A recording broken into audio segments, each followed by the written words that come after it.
And we pushed Russia into a corner until last December. They said enough is enough. They sent 2 draft treaties demanding a restructuring of the European security framework, and they demand that Ukraine opt out of NATO, become neutral. They said, we're not joking. Take this seriously. If you don't take this seriously, we will have no choice but to undertake what they call the military technical option. They weren't taken seriously. The United States and Europe ignored them, belittled them, mocked them. And now we have what we have because the Russians don't bluff. That's lesson number 1 out of this whole thing, is the Russians don't bluff. So as you evaluate what's going on, you hear a lot of spin out there about what's happening, the Russian this, Russian that. Take the Russians at face value.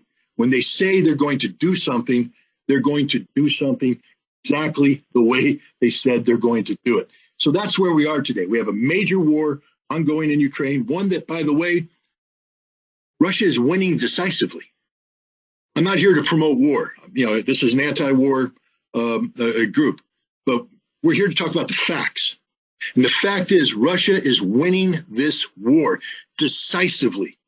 We can go through the metrics all you want. I have a huge amount of experience in this. I've been studying military math all my life. And I'm telling you right now, whatever metric you put up there, Russia has won this war hands down. And they're in the process of, I believe, wrapping up one of the most stunning military victories in modern history. But you won't hear about that because our media is spinning it the exact opposite.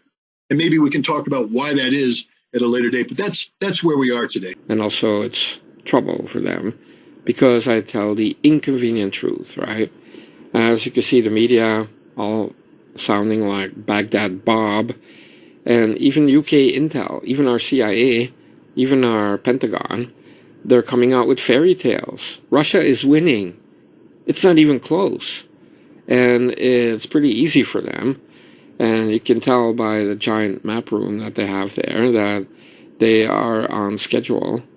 And whatever little narratives you see out there, it's almost childish. I always feel like if you have a war situation, you have to be factual. And that's why you realize that we're in big trouble. If all we have is a bunch of fairy tales and all this shrieking about how Russia's losing when they're clearly winning, then we're defeating the purpose of propaganda. Propaganda should be believable. And that's why the Russians were winning so easily in the south, in the east, making rapid advances in just 30 days. It was incredible. And that is because the Ukrainian armed forces were divided because of the Pentagon. Yeah. So if the Ukrainian armed forces had been on their own and they actually followed the intel on the ground, they would have allocated more resources to the east and the south rather than Kyiv. And that is the biggest mistake. But that also means that the Russian Federation, or at least whoever is doing the main operational planning for the Russians with this operation, is a genius. It's a genius. You cannot say it in another way, because you're not only fooling the Ukrainians, you're fooling the Pentagon, the State Department, the Biden regime, and therefore also NATO and the European Union and all of the media.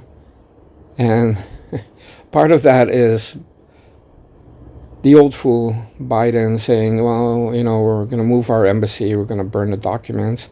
It kind of gives credibility to the head fake.